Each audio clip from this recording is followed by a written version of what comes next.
That's I I I mean, I'll give a good example of what it is that we're discussing. I remember when we first got married, me and my wife, probably the first year or so. The way that my job was set up, I was a Cox communication technician. So my hours were crazy. I worked like 12-hour shifts.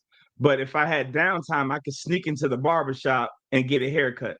So I could, but so my timing, I couldn't set up an appointment. I could just sneak in when I could get in.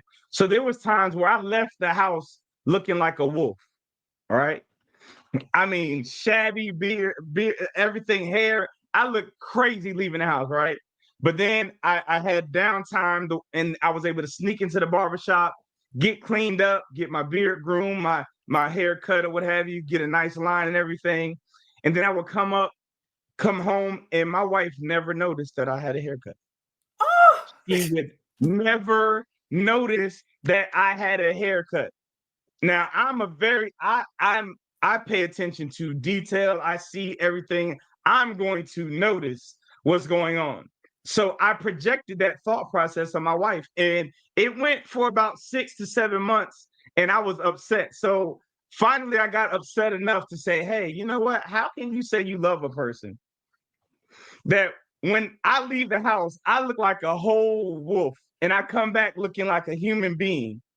And you don't recognize that I have a haircut. And my wife, she didn't shy away from the accusation, so to speak. She said, "You know what? You're exactly right.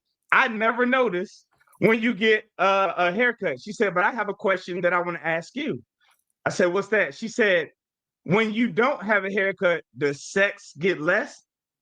She said, "Do I treat you any differently?"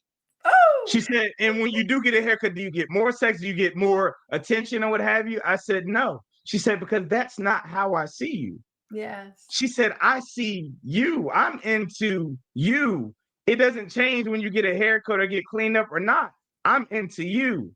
And at that moment, because I was Yes. willing to bring conflict to her, I thought to myself, she better not ever notice when I get a haircut moving forward, because I learned that my worth was past my exterior. Mhm. I learned that my value to my woman was way past what I looked like on the outside. She was into me. Yes. She saw me. But it wasn't until I brought conflict to her and I spoke out on what I felt was wrong about her, and I learned what was wrong about me.